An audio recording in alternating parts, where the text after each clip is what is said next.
This is how I came to love my vagina.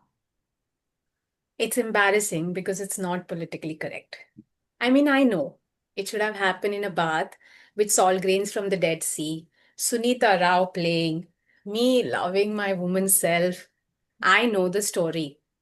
Vaginas are beautiful. Our self hatred is only the internalized repression and the hatred of the patriarchal culture. It isn't real. Pussies unite. I know all of it.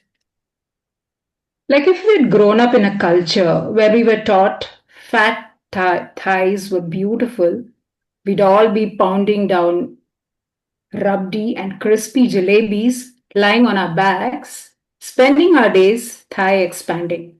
But we didn't grow up in that culture.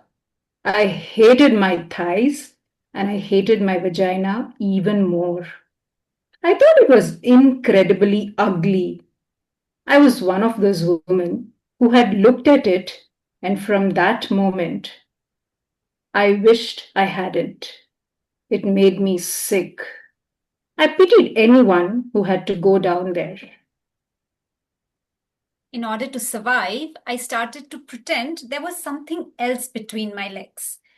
I imagined furniture, cozy divan with light malmal razai, little velvet settees, carpets with leopard prints, or pretty things like reshmi rumal, or quilted pot holders, or meal setting on the kitchen table. I got so accustomed to this that I lost all memory of having a vagina. Whenever a man was inside me, I pictured him inside a pashmina shawl or a Chinese bowl. Then I met Bob. Bob was the most ordinary man I ever met. He was thin and tall and nondescript and wore khaki tan clothes. Bob did not like spicy food or listen to Prince. He had no interest in sexy lingerie. In the summer, he spent time in the shade. He did not share his inner feelings. He did not have any problems or issues and was not even an alcoholic. He wasn't very funny or articulate or mysterious. He wasn't mean or unavailable. He wasn't self involved or charismatic. He didn't drive fast. I didn't particularly like Bob. I would have missed him altogether if he hadn't picked up my change that I dropped on the deli floor. When he handed me back my quarters and pennies, and his hand accidentally touched mine, something happened. I went to bed with him. That's when the miracle occurred. Turned out that Bob loved vaginas. He was a connoisseur. He loved the way they felt, the way they tasted, the way they smelled.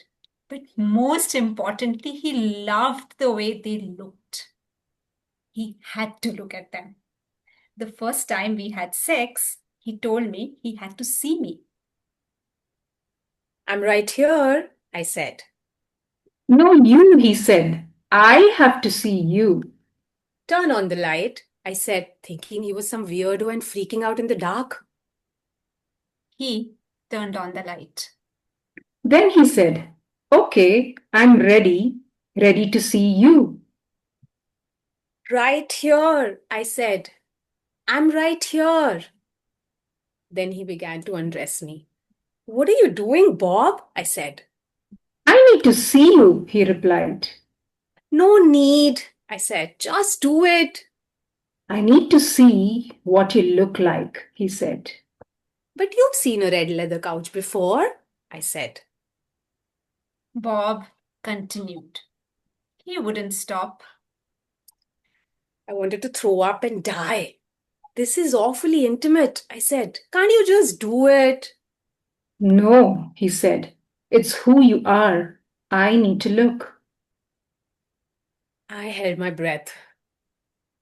He looked and looked. He got breathy and his face changed. He didn't look ordinary anymore. He looked like a hungry beast. You're so beautiful, he said. You're elegant and deep and innocent and wild.